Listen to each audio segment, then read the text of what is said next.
સુરતના અમરોલી સાણ રોડ પર એક યુવકની લાશ મળી આવી હતી। બનાવની જાણ થતાં જ પોલીસનો કાફલો ઘટના સ્થળ પર દોડી ગયો। જોકે મરનાર યુવક કોણ છે તે દિશામાં પોલીસે તપાસ શરૂ કરી દીધી છે। આસપાસના લાગેલા સીસીટીવી ફૂટેજના આધારે પોલીસે તપાસનો ધમધમાટ શરૂ કરી દીધો છે। સુરત જાણે ગુનેગારોના સકંજામાં આવી ગયું હોય તેવું લાગી રહ્યું છે। પોલીસની નિષ્ક્રિયતાને પગલે સતત હત્યાની ઘટના સામે આવી રહી છે। ત્યારે સુરત વહેલી સવારે 6:30 વાગ્યાના અરસામાં અમરોલી અંજની ઇન્ડસ્ટ્રીઝમાં જુદા જુદા કારખાનામાં કામ કરતા કારીગરો કામ ઉપર જતા હતા। ત્યારે ખાતા નંબર 470ની ખાતા નંબર 480 તરફ જતા રોડ ઉપર અજાણ્યા યુવાનની લાશ નજરે ચડતા તેમણે નજીકના કારખાનેદાર રાકેશભાઈ શાકરલાલ પૂઠાવાલાને જાણ કરતા તેમણે પોલીસ કંટ્રોલ રૂમમાં ફોન કર્યો હતો।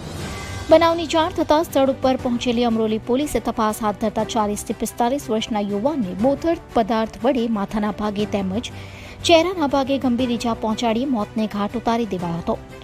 શ્રમજીવી લાગતા યુવાનનો પેન્ટ પણ ઉતરેલો હતો। સંભવતઃ તે કુદરતી હિજરતે ગયો હોય ત્યારે જ તેની હત્યા કરી દેવાઈ હતી। જોકે ઘટનાની જાણકારી મળતા પોલીસ દોડતી થઈ ગઈ હતી અને તાત્કાલિક બનાવવાળી જગ્યા પર પહોંચી અને આ મામલે ગુનો નોંધી મરનાર યુવાન કોણ છે તેની ઓળખ કરવું, આ સાથે તેની હત્યા કોણે અને કયા કારણોસર કરી છે તે દિશામાં તપાસ હાથ ધરી છે। જોકે એક પોલીસે આ મામલે હત્યાનો ગુનો દાખલ કરી વધુ તપાસ શરૂ કરી છે। આમ સુરતમાં સતત હત્યાની ઘટના સુરત પોલીસ માટે ચુનૌતી બની ગઈ છે। તેની પાછળ પોલીસ માત્ર દારૂ અને જુગારના કેસ કરવા સાથે તેમાં સમાધાન કરી વલણ રાખવામાં સતત ધ્યાન આપે છે, જેને લઈને સુરત જાણે ગુનેગારોના સકંજામાં આવી ગયું હોય તેવો માહોલ સર્જાયો છે। બ્યુરો રિપોર્ટ, ચેનલ આઈ વિટનેસ ન્યૂઝ, સુરત।